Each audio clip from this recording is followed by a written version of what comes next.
Hi all, നമ്മുടെ civil excise officer, അതായത് May 17-ാം തീയതി നടന്ന സിവിൽ എക്സൈസ് ഓഫീസറുടെ ഫൈനൽ ആൻസർ കീ PSC പ്രസിദ്ധീകരിച്ചിട്ടുണ്ട്. അപ്പോൾ ഫൈനൽ ആൻസർ കീയിലോട്ട് വരുന്ന സമയത്ത് ഓൾറെഡി ഒരു 6 ക്വസ്റ്റ്യൻസ് ഡിലീറ്റ് ചെയ്തിട്ടുണ്ട്. അതുപോലെ തന്നെ ഒരു ക്വസ്റ്റ്യൻ്റെ ആൻസർ ചേഞ്ച് വന്നിട്ടുണ്ട്. 6 ക്വസ്റ്റ്യൻ ഡിലീറ്റ് ചെയ്തിട്ടുണ്ട്. അതുപോലെ ഒരു ക്വസ്റ്റ്യൻ്റെ ആൻസർ ചേഞ്ച് വന്നിട്ടുണ്ട്.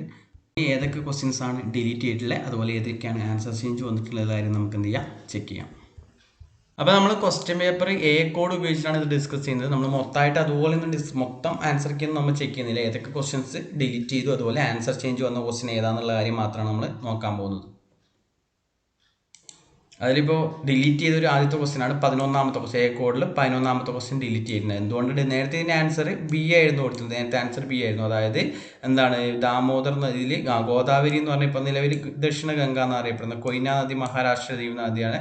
അതുപോലെ ബ്രഹ്മപുത്ര ചുവന്ന നദിയാണ്. പക്ഷേ അവിടെ സ്വാഭാവികമായിട്ടും ദാമോദർ നദി ആസാമിന് ദുഃഖമായിട്ട് നമ്മൾ മാച്ച് ചെയ്യേണ്ടി വരും. പക്ഷെ അവിടെ പ്രശ്നം എന്താണ്, ആസാമിന് ദുഃഖമല്ല, ബംഗാളിൻ്റെ ദുഃഖമാണ് ഇത് ദാമോദർ നദി. അതുകൊണ്ട് ഈ ക്വസ്റ്റ്യൻ ഡിലീറ്റ് ചെയ്ത് പോകും നമ്മൾ എക്സ്പെക്ട് ചെയ്താണ്. അതുപോലെ തന്നെ ഈ ക്വസ്റ്റ്യൻ എന്ത് ചെയ്തിട്ടുണ്ട്, ഡിലീറ്റ് ആയിട്ടുണ്ട്. അതുപോലെ തന്നെ നെക്സ്റ്റ് ഡിലീഷൻ പോയത് 26ാമത്തെ ക്വസ്റ്റ്യൻ ആണ്. ഈ പറഞ്ഞ ഏതാണ്, ഡീലിമിറ്റേഷൻ കമ്മീഷനുമായിട്ട് ബന്ധപ്പെട്ട ഈ ഒരു ക്വസ്റ്റ്യൻ എന്ത് ചെയ്തിട്ടുണ്ട്, ഡിലീറ്റ് ചെയ്തിട്ടുണ്ട്. അതുപോലെ തന്നെ 39ാമത്തെ ഒരു ക്വസ്റ്റ്യൻ എന്താണ്, ആ ഗോളീയ തർപ്പണമായിട്ട് ബന്ധപ്പെട്ട ഒരുപാട് ആൾക്കാർ നെഗറ്റീവ് വന്നൊരു ക്വസ്റ്റ്യനും കൂടിയായിരുന്നു. അപ്പോൾ അവർക്കൊക്കെ എന്ത് ചെയ്യുക, ആശ്വസിക്കാം. ഈ ഒരു ക്വസ്റ്റ്യൻ നേരത്തെ ആൻസർ കൊടുത്തതാണ് 0.075 എന്നുള്ള ആൻസറാണ് PSC കൊടുത്തിട്ടുണ്ട്. ആ ക്വസ്റ്റ്യനും എന്ത് ചെയ്തിട്ടുണ്ട്, 0.75 അല്ല വരിക അല്ലേ, എന്താണ് ഇതിനെ നമ്മൾ കൺവേർട്ട് ചെയ്യുമ്പോൾ എന്താണ്, ഈ 7.5നെ കൺവേർട്ട് ചെയ്യുമ്പോൾ 2 ഡെസിമലാണ് വരിക. അപ്പോൾ അത് ഈ ക്വസ്റ്റ്യൻ എന്ത് ചെയ്തിട്ടുണ്ട്, ഡിലീറ്റ് ചെയ്ത് പോയിട്ടുണ്ട്. 0.05 എന്ന് പറഞ്ഞ ആൻസർ തെറ്റാണ്, അത് എന്ത് ചെയ്തിട്ട് ഡിലീറ്റ് ചെയ്ത് പോയിട്ടുണ്ട്. അതുപോലെ തന്നെ നെക്സ്റ്റ് 41ാമത്തെ ക്വസ്റ്റ്യൻ ഏതാണ്, അതിന് നേരത്തെ ആൻസർ കൊടുത്തിരുന്നത് പ്രൊവിഷണൽ ആൻസർ ഈ പ്രകാരം ആൻസർ ഏതായിരുന്നു, ഈ പറഞ്ഞ ചന്ദ്രയാൻ 4 എന്നായിരുന്നു ആൻസർ.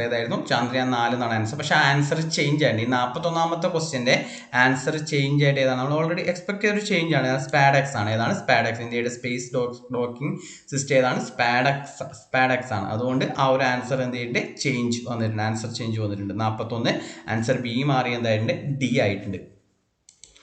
പിന്നെ ഡിലീഷൻ പോയ ഒരു ക്വസ്റ്റ്യൻ 47ാമത്തെ ക്വസ്റ്റ്യൻ ആണ്. 47ാമത്തെ ക്വസ്റ്റ്യൻ നേരത്തെ ആൻസർ എല്ലാം ശരിയായിരുന്നു ഒരു ആൻസർ ആണ്. ഇപ്പോൾ ആ 47ാമത്തെ ക്വസ്റ്റ്യൻ PSC എന്ത് ചെയ്തിട്ടുണ്ട്, ഡിലീറ്റ് ചെയ്തിട്ടുണ്ട് കേട്ടോ.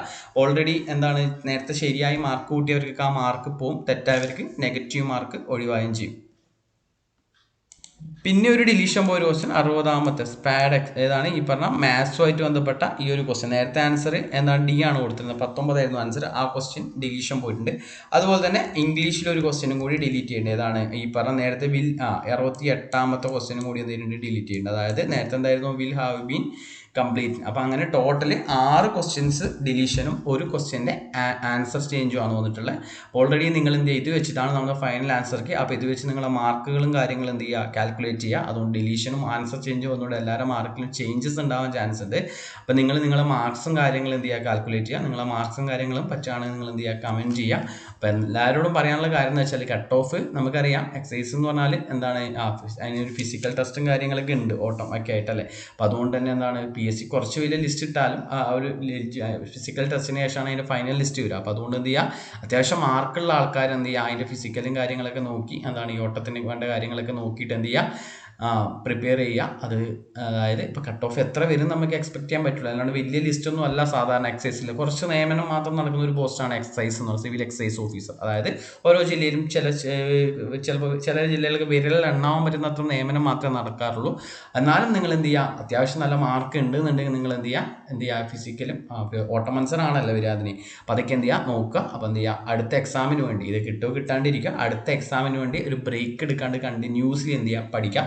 നെക്സ്റ്റ് നേരെ CPOൻ്റെ എക്സാം വരുന്നുണ്ട്. നമുക്ക് ആ CPOൻ്റെ എക്സാമിന് നല്ല മാർക്ക് സ്കോർ ചെയ്ത് അതിൻ്റെ റാങ്ക് ലിസ്റ്റിൽ നല്ലൊരു റാങ്കിൽ എത്താൻ വേണ്ടി എല്ലാവരും എന്ത് ചെയ്യുക, ശ്രമിക്കാം.